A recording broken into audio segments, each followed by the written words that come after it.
yang ini. Sudah saya pindah, supaya saya tidak bolak-balik gitu ya. Nah, mari kita lihat. Kita mulai mengisi K1 sampai K5. Anda catat dulu, apa itu K1 sampai K5. Tolong dicatat supaya Anda paham. Ingat, K1 itu adalah dampak peristiwa tersebut terhadap korban. Dampak peristiwa tersebut terhadap korban. K1 itu. Dampak peristiwa terhadap korban. Kedua, dampak terhadap atau akibat terhadap pendapatan atau penghasilan korban. Ya, jangan sampai lupa ya. Kedua itu dampak terhadap penghasilan atau pendapatan korban. Ketiga, dampak terhadap aset perusahaan. Berapa besar aset terganggu? Berapa besar perusahaan mengalami kerugian karena peristiwa itu?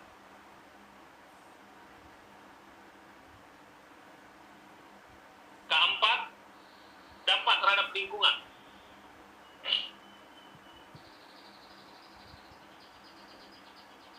Keempat, dampak terhadap lingkungan. Kelima, gangguan usaha yang ditimbulkan. Gangguan usaha yang ditimbulkan. Kelima.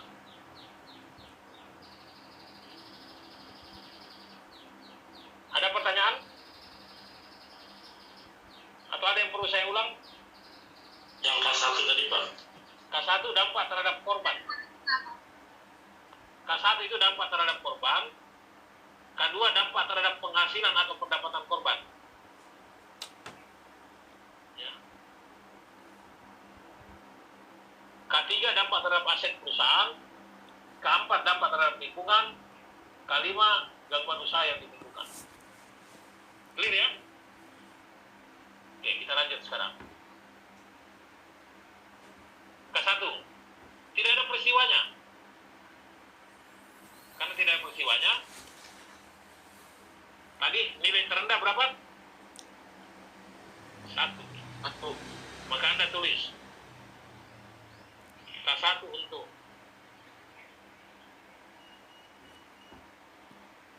alat kerja 1. Ya. Lalu kita turun K1 untuk lingkungan. Oh, ada yang harus mendapat perawatan medis. Pernah terjadi dan dia harus mendapat perawatan medis.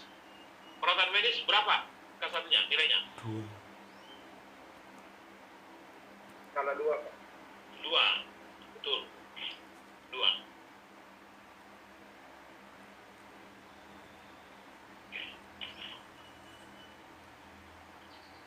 Untuk tertabrak, satu penyebab. Ya. Ada satu orang yang meninggal tertabrak. 5. 5. Clear ya? 5. Apa 5? Betul. Coba lihat baik-baik. Ada 2, Pak. Kematian 1 orang. Yang 4 dan 5 kematian, Pak. Berapa kalau? Kalau yang 4 kematian 1 orang. Nah, sekarang ini dalam kasus ini mana yang benar? 4 atau 5? 5. 1 orang. Iya, jadi berapa nilainya? 4, Pak. 4. Kan 1 orang. Kalau 5 harus lebih dari 1. 4. Bung Ayub paham?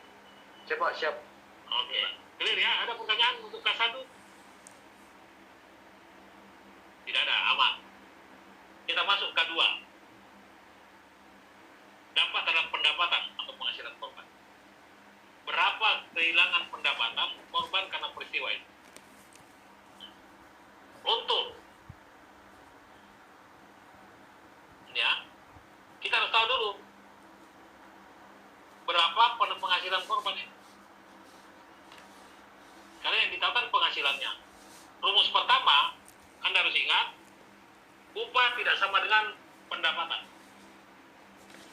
Artinya, upah tidak sama dengan penghasilan. Upah penghasilan itu, yang penghasilan itu, upah ditambah penghasilan lainnya. Paham ya? Lihat kasus kita ini contoh. Upahnya sebulan 3 juta. upah sebulan, tiap bulan juga dia dapat lembur rata-rata 2.500.000. Di samping lembur, dia juga dapat insentif kinerja setiap bulan 1 juta. Sehingga total penghasilannya 6.500.000. Clear ya? Nur Hasmia paham sampai di sini? Boleh nanya Pak? Boleh, silakan Bang Rijal. Kan tadi pendapat upah ya Pak ya? Upah. Maksudnya tadi kalau artinya itu kan tadi pendapatan dari perusahaan, kalau pendapatan misalnya ada mungkin ada pendapatannya dari luar perusahaan itu Tidak kita hitung. Masuk. Ya, oke. Jadi ini di perusahaannya 6.500.000. Kita mulai hitung kehilangannya. Untuk jamur tidak ada peristiwanya. Maka K2-nya kembali 1. Tidak ada peristiwanya. Anda tulis 1. Tidak ada peristiwanya 1.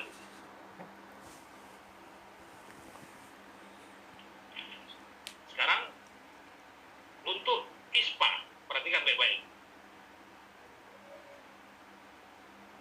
Dia dirawat selama 8 hari. Ya. 8 hari itu kata-kata Senin sampai dengan Senin. Mengingat 8 hari itu kata-kata Senin sampai dengan Senin. Itu 8 hari. Ya. Dia dirawat Senin sampai dengan Senin. Itu 8 hari. Perusahaan tempat dia bekerja menganut waktu kerja. Ingat, kemarin saya suruh Anda buka pasal 77 Undang-Undang nomor 13. Perusahaan punya 2 pilihan waktu kerja secara umum. Ada yang 5 hari kerja dan ada yang 6 hari kerja. Masih ingat kemarin ya? Ada yang 5 hari kerja dan ada yang 6 hari kerja. Korban ini bekerja di PT Claro yang hari kerjanya 5 hari seminggu. Berarti 8 jam sehari. Nah, kita lihat. Dia dirawat 8 hari. Senin sampai Senin.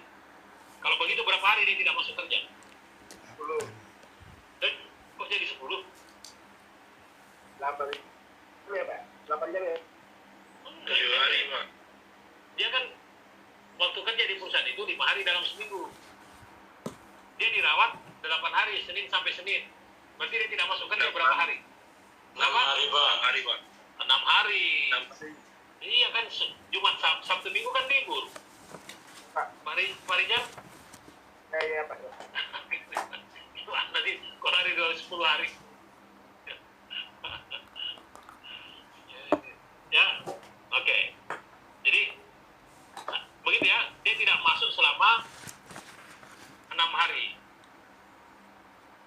Nah, 6 hari tidak masuk, ingat kemarin pasal 93, waktu saya bilang no work, no pay. Tidak bekerja, upah tidak dibayar, kecuali sakit. Orang sakit upahnya tidak boleh dipotong, tidak berlaku itu no work, no pay di situ. Upahnya tetap harus dibayar. Jadi utuh dia punya upah yang 3 juta. Yang hilang lemburnya, yang hilang insentifnya selama 6 hari. Kita asumsikan saja lembur, kalau dia lembur sehari dia dapat 125.000. 6 hari dia tidak masuk, berarti dia kehilangan lembur 750.000. Paham ya? Setiap hari kalau dia rajin masuk, dia dapat 50.000 insentif kinerja. Dia tidak masuk 6 hari, dia kehilangan insentif sebanyak 300.000. Clear ya? Nah, total kehilangannya 1.050.000.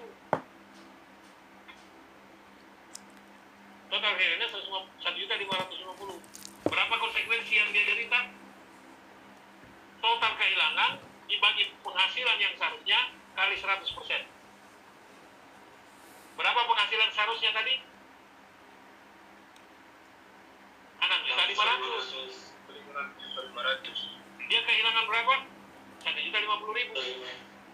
Jadi 1.050.000 dibagi 6.500.000 kali 100%. Dapatnya 16,2%.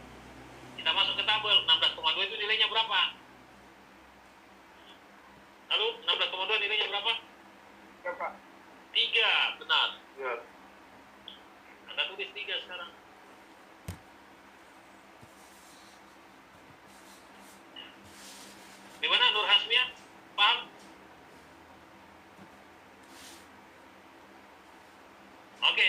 simpel aja supaya saya. Yang penting paham. Oke. Sekarang untuk cara kerja tertabrak, ada yang meninggal 1 orang. Berapa kerugian yang mungkin dialami?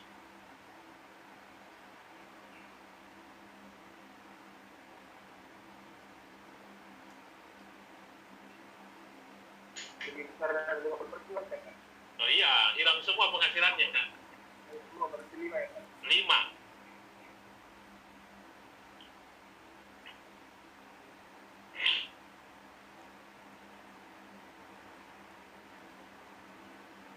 Clear ya? Coba. Oke, kita lanjut. Kita masuk K3 sekarang. Aset perusahaan yang hilang. Mari kita lihat. Karena ini bicara aset perusahaan, saudara, maka yang pertama itu harus lihat adalah nilai aset di unit dia bekerja itu. Nilai aset di sana, total asetnya. Kita lihat di sini, dia bekerja di unit A. Maka yang kita hitung adalah total aset di unit A itu. Bukan PT Claro secara keseluruhannya, tapi di unitnya saja. Nah, katakanlah unit A ini total asetnya 7 miliar. Ya. Katakanlah total asetnya 7 miliar. Nih.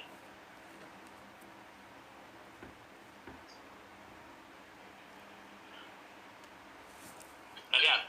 Untuk peristiwa terkena jamur, tidak ada peristiwanya. Karena tidak ada peristiwanya, kembali K3-nya berapa? 1. Sudah itu 1. Tidak ada peristiwanya, langsung 1.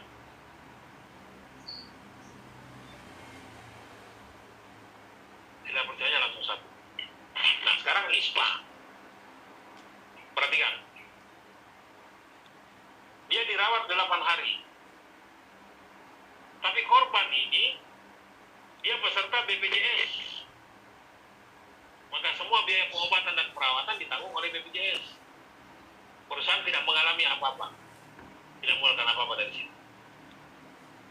Tapi kalau dia bukan peserta BPJS, maka semua biaya yang dikeluarkan, biaya pengobatan dan perawatan ditanggung oleh perusahaan. Maka harus dihitung. Ya. Itu artinya perusahaan mengalami kerugian. Nah, yang bersangkutan, meskipun tidak dikenakan biaya jaminan sosial, tapi upahnya tidak boleh dipotong. Harus tetap bayar. Tanpa menghasilkan apa-apa. Anda bayangkan, dia harus bayar upah seseorang yang sakit dan dirawat itu, kemudian tidak menghasilkan apa-apa. Kan rugi dia. Dalam proses produksi harusnya input investasi itu, outputnya nanti keuntungan, kan begitu. Tapi dalam kasus ini karena dia tidak bekerja selama 6 hari, upahnya tetap harus dia bayar. Rugi perusahaan. Kalau 6 hari itu dia tidak bekerja, itu setara dengan berapa jam? Ya, jadi ada pekerja yang tidak masuk kerja, perusahaan mengalami yang disebut lost time, kehilangan jam kerja orang. Ya, kehilangan jam kerja orang. Berapa jam dia kehilangan? Tadi perusahaan tadi itu adalah perusahaan yang waktu kerjanya 5 hari kerja seminggu. Ya, dia tidak masuk 6 hari. Kalau 5 hari kerja seminggu berarti sehari berapa jam dia bekerja? 45 hari. Tidak. Kalau 5 hari kerja berapa jam sehari? Pasal 77 kemarin. 8. 8. Kalau 6 hari kerja berapa jam sehari? 7 jam, Pak. Ya, itu harus dikuasai itu. Jangan lupa. Ini tempat dia bekerja kan 5 hari kerja berarti 8 jam sehari. Dia tidak masuk kerja selama 6 hari. Berarti berapa jam dia tidak masuk? 48 jam dia tidak masuk. Perusahaan harus bayar upah 48 jam itu tanpa menghasilkan apa-apa. Maka kita mau hitung berapa kerugian perusahaan. 48 jam tidak masuk berarti kita harus hitung cari upah sejamnya dulu. Berapa nilai upah sejam itu?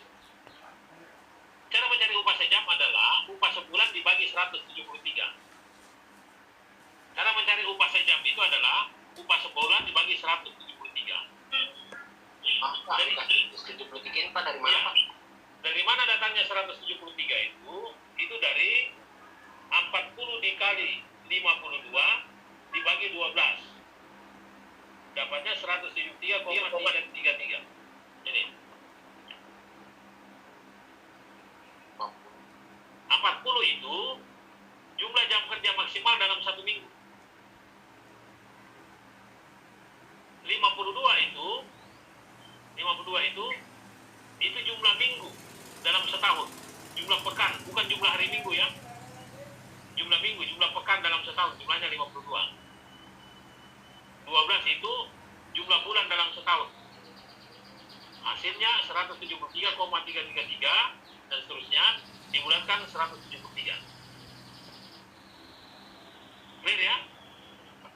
Didapatlah upah sejamnya adalah 17.341. Dia tidak masuk kerja berapa jam? Jam 48 jam.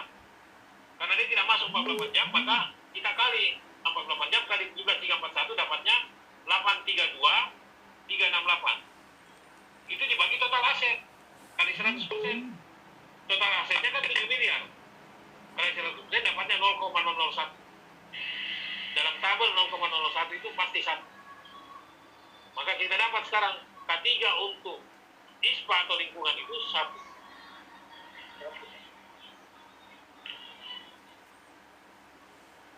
Paham ya? Bung Asdar oke? Oke. Bung Sefri Ruben oke? Oke Bung Sefri? Kasih jempol aja? Oke mantap. Nur Hasmia? Halo Nur Hasmia, oke?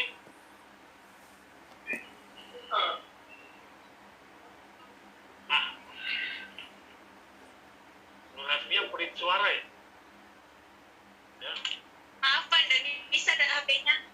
Oh begitu, ya udah. HP-nya. 2 minggu ke depan saya mau lewat Palopo loh, Asmia. Ada juga burung di luar. Pak. Siap Pak, banyak Pak. Oh masih banyak ya. Sekarang K3 untuk tertabrak itu. Meninggal. Bagaimana menghitungnya? Nah ini kita lihat. Kita hitung dalam 1 tahun. Kita hitung dalam 1 tahun. Gaji korban itu sebulan berapa tadi? 3 juta. Ya, kan konsepnya begini nih. Sebelumnya saya mau gambar dulu begini.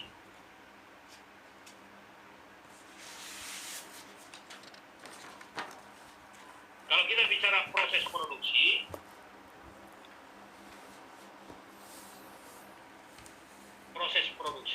ya, itu ada proses input, proses dan output. Kan begini itu proses produksi. Ada input, ada proses, ada output. Begitu ya? Nah, input itu kan investasi. Security ini sebulan digaji 3 juta. Setahun 36 juta. Selain gaji, Pak Ipang,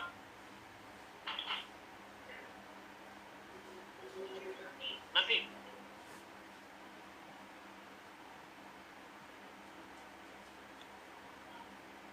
sorry ya. Nah, selain gaji 1 tahun sebesar 36 juta itu, dalam tahun itu juga perusahaan sudah mengeluarkan biaya lain-lain bagi security itu. Biaya pelatihan, uniformnya, sepatu safety-nya, dan lain-lain begitu ya. Totalnya kita anggap saja 100 juta yang sudah dikeluarkan. Maka total investasi perusahaan terhadap satu security itu adalah 136 juta. Itu menjadi investasinya.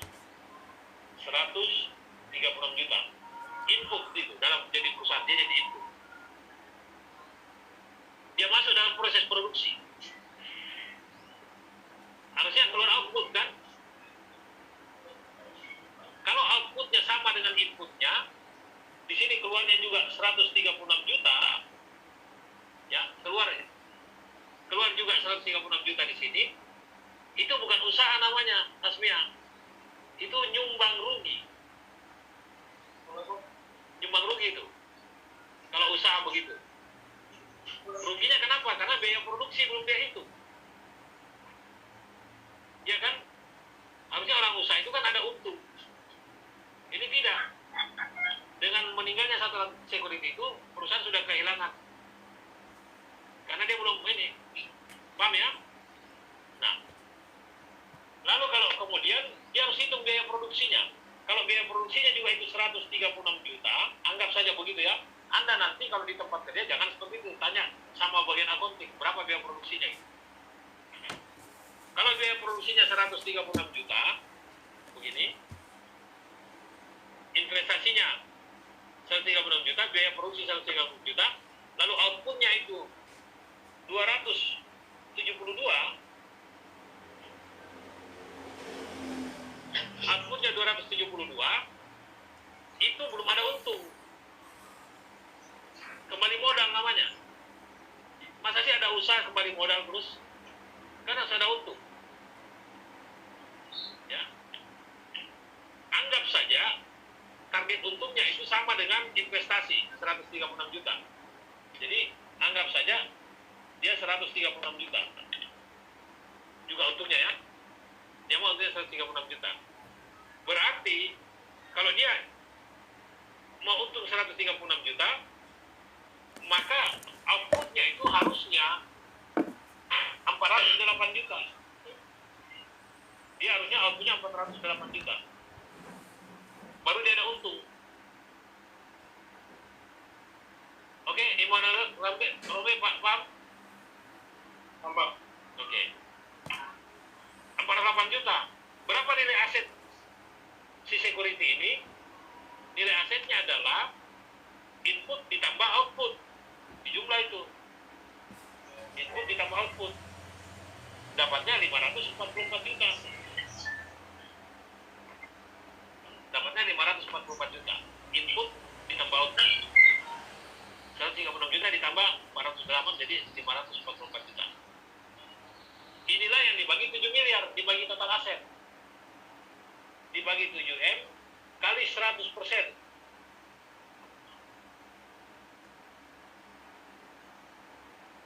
544 juta, ya, ini dibagi 7 miliar kali 100%.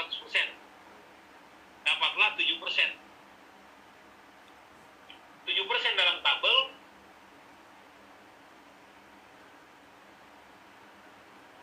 berapa 7% dalam tabel? 2, betul. Maka kita dapat 112. Clear?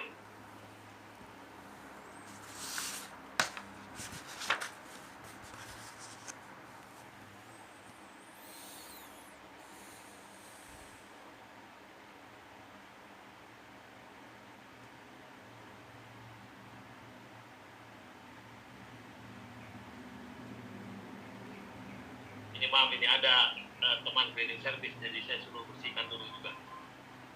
Ya. Dapatlah hasilnya 112. Ada pertanyaan sampai di sini, Bung Ayub? Oke? Ya Pak. Mantap, aman kalau begitu. I like this class. Wah, ada kelas itu berulang-ulang ya. Oke. Berarti bisa cepat kita ini. Lingkungan. Ini gampang. Lihat saja peristiwanya. Kalau peristiwanya itu menimbulkan kerusakan lingkungan lebih kecil dari baku mutu lingkungan, maka nilainya 1. Kalau kerusakan itu dapat pulih sendiri dengan kurang dari setahun, keempatnya 2. Dapat pulih dengan intervensi manusia dalam waktu kurang dari 12 bulan, 3. Lebih dari 12 bulan, 4. Tidak dapat pulih dengan sendirinya, 5. Kasus lumpur lapindo berapa nilainya? 5 kalau lumpur lapindo. Ya. Oke. Sekarang mari kita lihat kasus kita ini. Untuk alat kerja kena jamur tidak ada peristiwanya. Kembali lagi keempatnya 1. Keempatnya 1 ya. Tidak ada peristiwanya. Sekarang pertanyaannya. Ya, pertanyaannya. Ada yang dirawat karena ISPA di rumah sakit. 8 hari dirawat. Adakah lingkungan yang rusak? Adakah lingkungan yang rusak?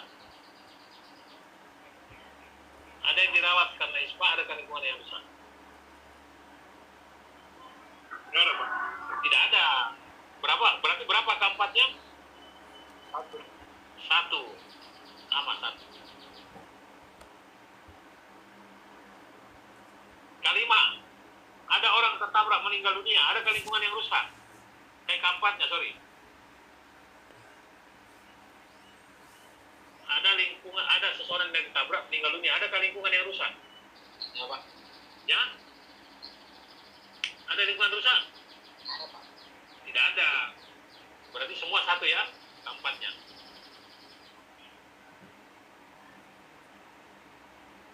Kita masuk ke 5 sekarang. Perhatikan. Gangguan usaha. Ini jangan Anda baca seolah-olah baca rumus matematika. Salah itu kalau dibaca rumus matematika.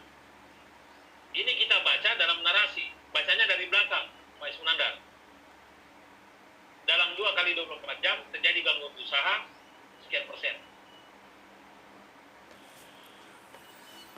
Dalam 2 kali 24 jam terjadi gangguan usaha sekian persen. Itu dulu cara bacanya. Karena dia bilang sekian persen, maka kita harus cari dulu 100 persennya. 2 kali 24 jam berarti berapa hari? 2 hari. Maka kita harus cari 100% 2 hari. Cara mencarinya dari mana? Dengan memahami waktu kerja di perusahaan itu. Nah, kita tahu begini. Pasal 77 itu waktu kerja kan 2 saja. Ada yang 6 hari kerja dan ada yang 5 hari kerja. Kalau 6 hari kerja, waktu kerjanya 7 jam 1 hari. 1 orang bekerja. Kalau 5 hari kerja, setiap orang bekerja 8 jam 1 hari. Kita coba yang 6 hari ya. Kita lihat. Tapi ini dihitung dalam 2 hari. Maka Anda perlu lihat lagi. Di perusahaan itu, adakah sistem shift dilakukan? Kalau tidak ada sistem shift, berarti hanya 1 shift saja 1 hari. 6 hari kerja berarti sehari bekerja berapa jam? 6 hari kerja berarti sehari berapa jam? Berapa? 48, Pak. Wih, 7 dong. 5 hari kerja 8 jam. Iya, Pak. Lemburan 1 jam, Pak. Jangan dulu ke sana lembur. Jangan dulu. Lompat itu namanya. Ya. Jadi kalau di sana itu 6 hari kerja, berarti sehari 7 jam bekerja. Kalau dia lebih lembur namanya. Tapi kita tidak hitung itu dulu. Kita hitung dulu yang normal. Ya. 6 hari kerja 7 jam. Kalau di perusahaan itu hanya 1 shift saja 1 hari, berarti 1 hari perusahaan itu hanya beroperasi 7 jam 1 hari. 2 hari 14 jam. Lihat ya, itulah 100%-nya kalau dia 1 shift. Kalau di perusahaan itu 2 shift, berarti sehari 14 jam. 2 hari 28 jam. Itu 100%-nya. Kalau di sana 3 shift, berarti 21 jam. 21 jam.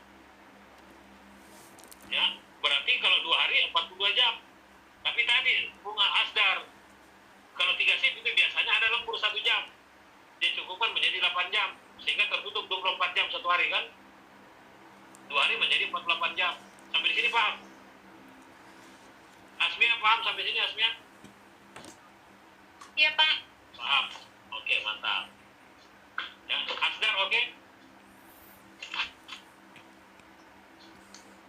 Pak. Oke. Immanuel Robe Payung, oke? Oke, Pak. Oke, itu kalau 6 hari kerja ya. Sekarang 5 hari kerja. Berarti sehari 8 jam. Kalau satu shift 8 jam. Kalau 2 hari 16 jam. Kalau 2 shift sehari berarti 16 jam. 2 hari 32 jam.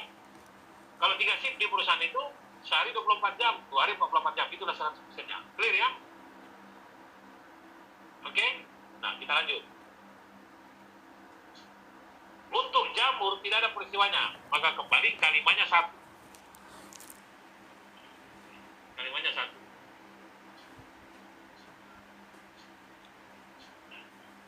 Nah, sekarang untuk yang ISPA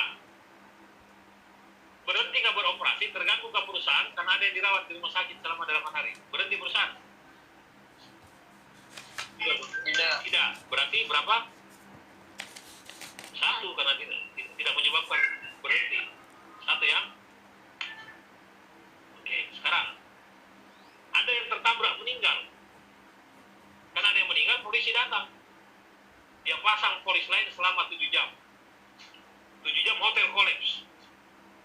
7 jam hotel tidak bisa ngapa-ngapain. Maka terjadi gangguan usaha, ya, sebesar 7 jam dibagi 48. Karena 48, karena Kelaro itu 3 shift. 24 jam kali 2 hari menjadi 48. Sehingga 7 dibagi 48 kali 100% dapatnya 14,5%. 14,5% dalam tabel berapa nih nilainya? Berapa? 2, betul. 2. Kita lengkap sudah. 112. Ya. Nah, selanjutnya sigmakanya kita tulis. Kita cari sigmakanya itu di jumlah K1 sampai K5. K1 sampai K5 dapatlah 5, 8, 14. Dapat sigmakanya 5, 8, 14. Nur Hamsia, Asmia, oke?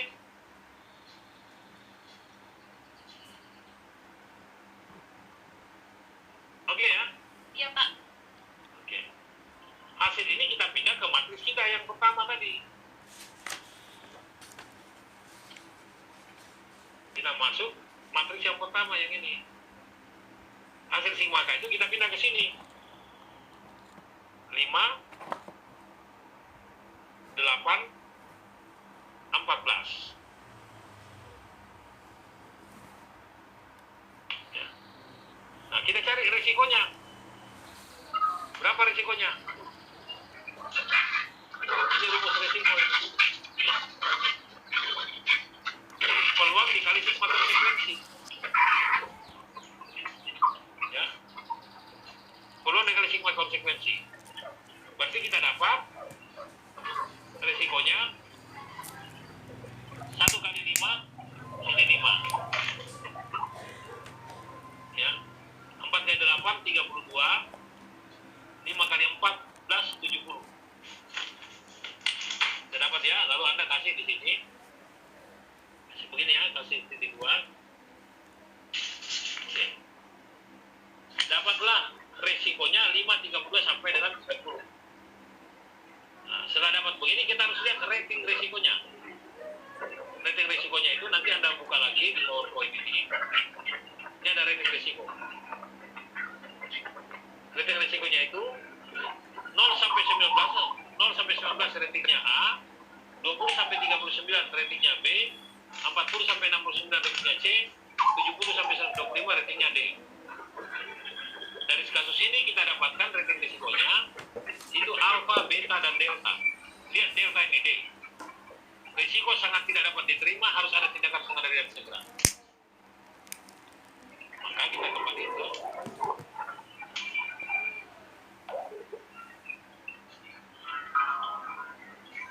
Ini ratingnya A, alfa, ini beta,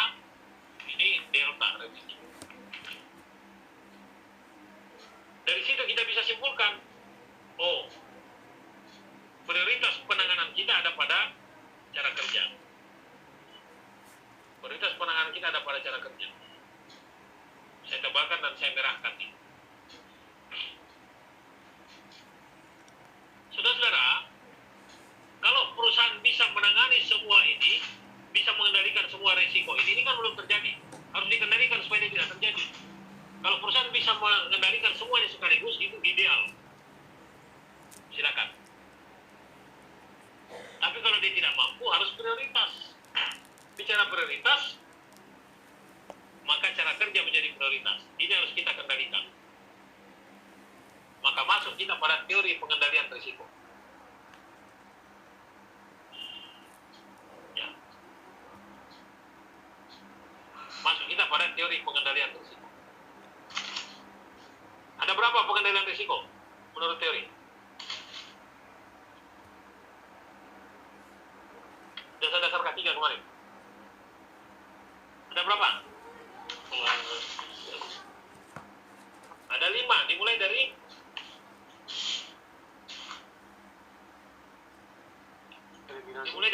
eliminasi, betul. Mengayuh, apa lagi? Substitusi. Pengendalian teknis atau rekayasa teknis. Administratif, terakhir baru alat pelindung diri. Jangan lupa itu. APD. Nah, kita lihat. Sekarang prioritas kita yang harus kita kendalikan adalah cara kerja. Bagaimana pengendalian yang tepat, yang paling efektif? Kita lihat kasusnya.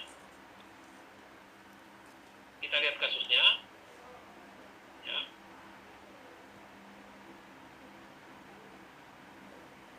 Dia kan ditabrak di sini. Meninggal. Ya. Bagaimana Anda kendalikan supaya tidak ada lagi yang meninggal? Karena ini belum terjadi, itu kejadian yang lalu. Apa pengendalian risiko apa yang Anda lakukan agar tidak ada lagi orang yang tertabrak di sini? Mentang-mentang baru selesai alih K3, eliminasi saja Jalan Pangeran Pontarani. Kawan, bukan Jalan Pangeran Pontarani dieliminasi, kau di PHK ya. Apa? Bagaimana pikirannya kalau pengendalian teknis? Apa yang Anda sarankan?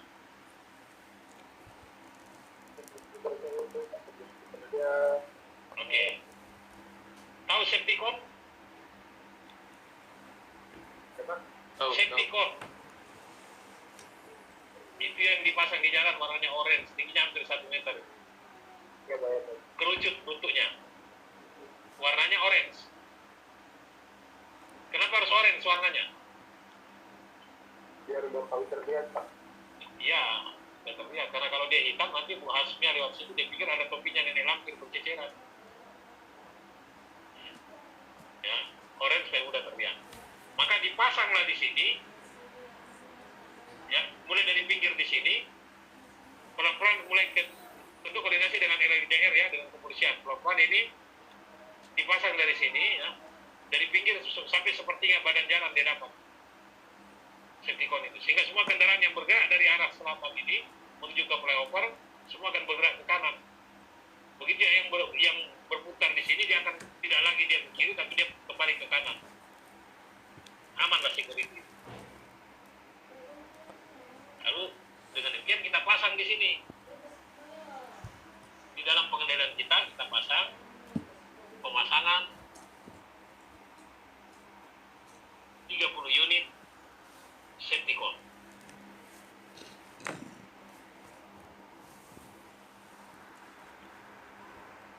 Ya. Kita pasanglah 30 unit safety cone.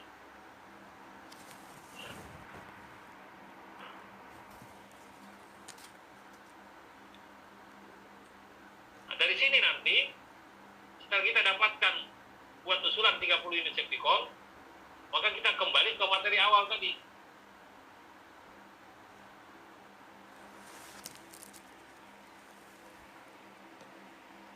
Ini. Hasil hirak ini melahirkan program kerja perencanaan, pengadaan atau pemberian 30 unit safety cone. Oh, bisa jadi tidak perlu safety cone. Cukup pembinaan kompetensi, dibikin pelatihan. Apa usulnya Pak Rijal? Manajemen, kita bikin saja pelatihan, kebal ditabrak mobil, wih, dilatih debusnya. Tidak mungkin ya. Ayub bilang, oh kita bikin saja Pak, kasih APD. Apa APD-nya? Kasih pakai bajunya Iron Man. Tidak bisa juga, ya. Maka tidak ada pilihan lain adalah Septicon tadi. Saudara-saudara, apa yang kita kerjakan barusan itu disebut metode semi kuantitatif versi Kemenaker. Ya, metode semi kuantitatif JSA dengan semi kuantitatif versi Kemenaker. Berarti ada versi yang lain? Ya. Kalau ada kuantitatif, berarti ada kualitatif. Yang mana yang kualitatif? Nanti Anda turun, Anda buka nanti file yang sama ini, nanti Anda akan temukan yang kualitatif. Ini ya. Ini yang kualitatif. Anda lihat di sini ada 3 kolom, ada level A, B, C, D. A itu 4, D itu 1. Uraian dapat terjadi setiap saat, uraian terjadi jarang. Contoh begini. Anda lihat ya. Ini dalam keadaan, ini perbuatan berbahaya. Apa bahayanya? Jatuh. Tapi dia belum jatuh. Menurut Anda sekarang, perbuatan ini yang bisa menyebabkan jatuh, kira-kira jatuhnya itu bisa terjadi setiap saat, jarang terjadi, sering terjadi, sekali-sekali terjadi, atau jarang terjadi? Hasmia. Halo Hasmia? Ya, Pak. Lihat ini yang di tangan saya. Kalau Anda lihat di tangan saya ini, Anda kalau lihat uraian ini, mana yang paling tepat dari 4 step pernyataan itu?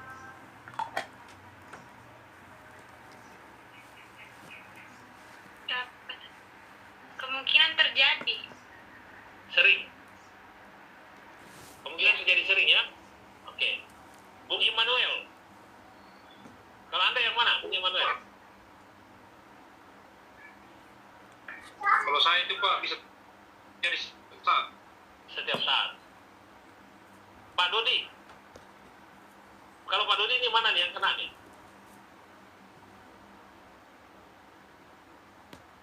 sama Pak, dapat terjadi setiap saat. Nah, coba kita lihat. 3 pendapat, 3 orang, 2 pendapat yang terbit. Karena kenapa demikian? Karena cara ini subjektif. Tapi boleh digunakan. Hanya syaratnya kalau mau menggunakan cara ini tidak boleh sendiri. Harus dalam tim. Nanti pendapat tim yang digunakan. Begitu ya? Boleh. Tidak dilarang. Kebanyakan perusahaan sekarang pakai yang begini. Nah, itu untuk peluangnya, likelihood peluangnya. Konsekuensinya gimana? Sama konsekuensinya. Lihat levelnya, lihat uraiannya. Ya. Lihat levelnya, lihat uraiannya. Sama. Ya. Lihat levelnya, lihat uraiannya.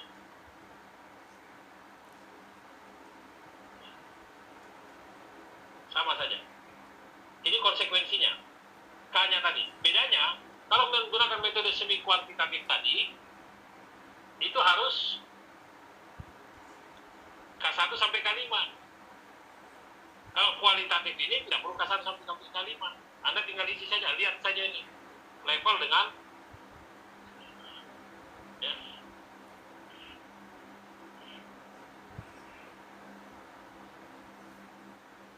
Dihitunglah perkaliannya.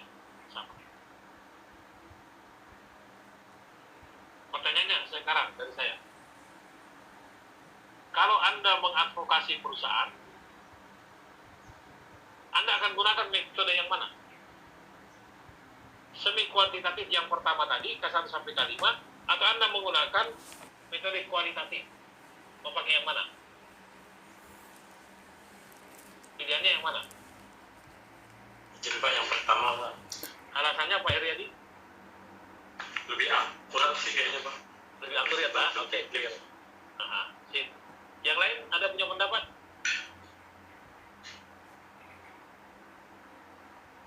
Silakan Pak Heriadi memilih yang kedua, yang pertama karena lebih akurat. Yang lain? Kedua Pak. Yang kedua, kenapa kedua Bung Asgar? Lebih simpel, Pak. Lebih simpel ya, artinya lebih mudah. Ya. Saya kasih rumus ya. Rumusnya itu gampang. Tingkat kesulitan berbanding lurus dan tingkat kemahalan. Mudah-mudahan Anda paham yang saya maksud. Siap. Yang senyum pasti sudah mengerti. Itu aja terus, Pak. Oh iya kan? Tingkat kesulitan berbanding lurus dan tingkat kemahalan. Ya. Itu rumus umum. Nggak berat yang sulit. Lah iya kan? Ya, itu rumusnya. Ya. Bagaimana? Tendila, Magadita, paham yang saya maksud? Ya, paham, Pak. Nah, nanti dilatih ya. Dilatihnya di mana? Bagi yang sudah bekerja, latih di unit Anda masing-masing dulu. Permain pindah ke unit sebelah. Bagi yang belum bekerja, bagaimana melatihnya? Jadikan rumahmu sebagai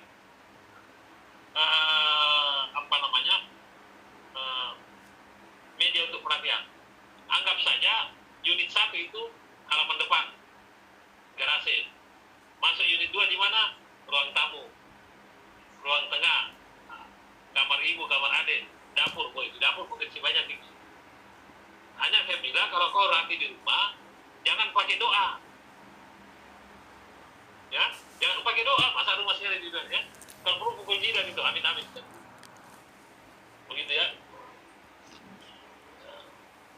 Nah, kita kembali ke matriks kita. Kalau berdasarkan matriks ini, saudara, harusnya ini sudah selesai. Kalau persyaratan di tender itu, persyaratan itu hanya sampai 8 saja diminta.